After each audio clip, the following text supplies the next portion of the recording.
deux personnalités vont nous rejoindre, Benoît Dervaux et André Versailles. Benoît Dervaux est réalisateur, il est aussi directeur photo. Il a réalisé plusieurs films, des courts et des documentaires. Il a bossé récemment sur une fiction, le dernier film en date de Benoît Mariage, Les Rayures du Zèbre.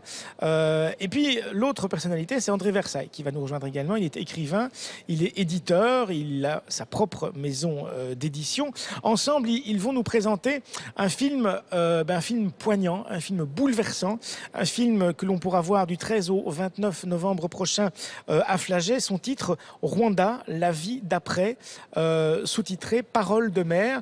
Installez-vous tous les deux, bienvenue sur ce plateau, Benoît et André. Voilà, 20 ans après, que reste-t-il de ces témoignages de femmes qui ont vécu le génocide rwandais? Vous en avez rencontré plusieurs, c'est une idée de vous, André, que vous avez mis en film, si je puis dire, en documentaire avec la complicité et le talent de Benoît Dervaux.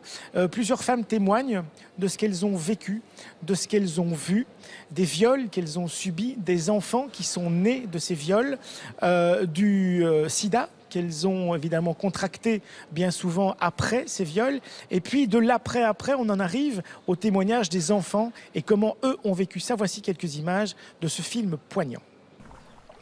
Maze kubimubwira umwana udakunda kuvuga umwana uharacecetse ntacyo ashobora kumbwira. Nibwo yambwiye turabizi ati ngiye kwiyahura nkuve mu maso dore igihe wahereye. Hano hepfo hari umugunguzi muremure ahantu bacukuye umuhanda. Ararira, arize nanjye ndarira. Ndavuga nti ibintu nkoze ni ibiki. Kubwira umwana uti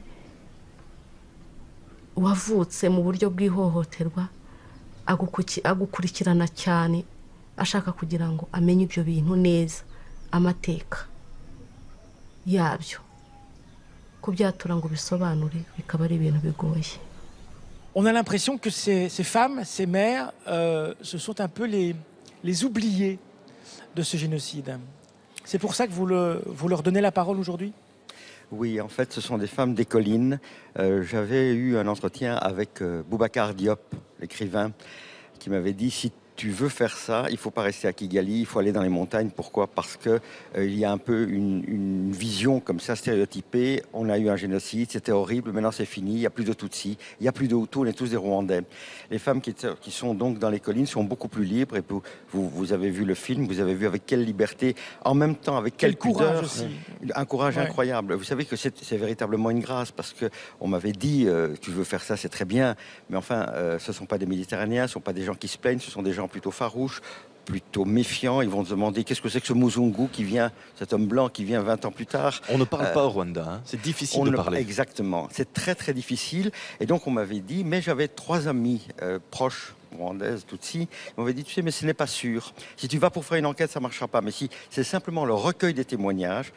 Et alors il s'est passé, je ne sais pas comment on peut expliquer, une grâce, comme aurait dit Pascal. Elles ont parlé, c'était des entretiens de plus d'1 heure et demie à chaque fois. Elles ont, comme je l'ai dit, été oubliées, non seulement oubliées, mais rejetées, puisqu'elles ont enfanté suite à ces viols. Et à partir du moment où elles savent qu'elles sont enceintes, il y en a quelques-unes qui veulent d'ailleurs avorter, mais qui n'y arrivent pas. Et à partir du moment où l'enfant arrive, elles sont rejetées. Complètement. Et elles accouchent toutes seules, parce que vous savez qu'en Afrique, je veux dire, c'est toute la famille qui apporte à manger, etc. Donc elles accouchent dans une solitude effroyable. Et ça va être très très difficile, parce qu'en plus elles ont porté en elles un enfant qu'elles détestent. Il y a aussi toute l'hostilité vis-à-vis de cet enfant qui va leur rappeler évidemment les heures les plus sombres de leur vie. Ouais. Le viol, c'est une vraie arme de destruction massive, c'est une arme de guerre. Hein. Mais c'est depuis 30 ans, c'est nouveau, c'est la mode. Je veux dire qu'on détruit la population en détruisant les femmes. C'est effroyable. Et on aurait pu faire le même type de film, sauf qu'ici c'est limite, puisque c'est un génocide. Mais on aurait pu faire le même film en ex-Yougoslavie, en Syrie, mais ça aurait été un peu compliqué, en Somalie, au Congo. Je veux dire, moi je connais le docteur Mukwege, oui. Parce que non seulement il y a des viols, mais il y a des mutilations après le viol. Oui, oui. Et il m'a dit, mais moi je sais qui a fait en voyant la mutilation.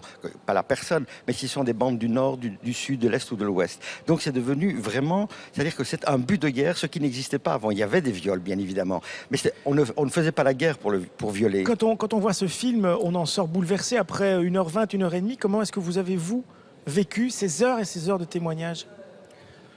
Nous avons structuré très fort les récits avant le tournage, selon les informations que André avait recueillies au préalable.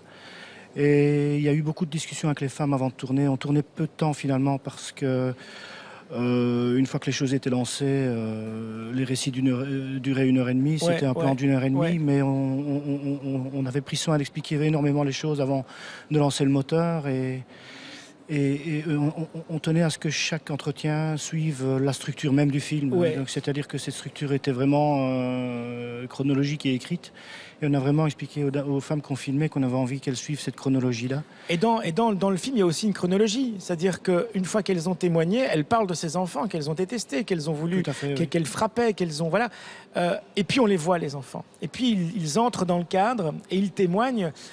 Et on se dit peut-être qu'une porte s'ouvre, peut-être par la parole, la réconciliation, une forme de réconciliation, de paix peut arriver. Vous y croyez?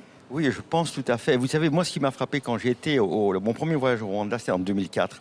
J'avais beaucoup lu, donc je n'ai pas appris grand-chose sur le Rwanda, mais ce que j'ai appris, ou du moins ce que j'ai perçu de façon formidable, c'est la douleur post-génocidaire. Et vous savez, vous avez été au Rwanda, il y a toutes ces routes qui sont pleines de nids de poules. Et je me dis, le Rwanda, c'est ça, c'est-à-dire c'est une route, mais pas plein de nids de poules. De nids de douleur sur lequel on passe l'asphalte et maintenant tout est propre. Mais comment est-ce qu'on fait pour justement passer l'asphalte? Comment est-ce qu'on fait pour ne pas parler? C'est tellement compliqué de devoir se taire. Écoutez, ils ne se taisent pas parce qu'ils parlent entre rescapés, mais ça ne rapporte rien. Parler aux Hutus, c'est compliqué, mais même, ce qui est terrible, même parler aux Tutsis de l'extérieur, je veux dire, ils n'ont pas le temps, ils reconstruisent le pays. Et alors, ce qui est terrible, c'est que politiquement, on peut comprendre, puisque les Tutsis sont quand même une minorité, et encore plus une minorité maintenant. Mais c'est ça qui est terrible, c'est qu'il n'y a pas vraiment de lieu de la parole. Et c'est pour ça, l'idée, pour moi, c'était pas de faire quelque chose sur le génocide, mais sur cette douleur actuelle. Quand on y pense, on dit, mais c'est évident, bien sûr, c'est évident. Mais quand vous avez ces femmes qui vous racontent ça, les yeux dans les yeux, on a la vision, bien sûr, il y a eu entre 800 et 1 million de morts, bien sûr, mais ça ne veut rien dire, ce chiffre. Quand on écoute ces femmes, je veux dire, il y a quelque chose qui se passe, vous l'avez vu vous-même. Voilà, le film s'appelle Rwanda, la vie d'après, et le mot la vie est très important dans ce titre, Parole de mère, de nos invités Benoît Dervaux et André Versailles, à voir à partir du 13 novembre jusqu'au 29 novembre. Le film est programmé à Flagey.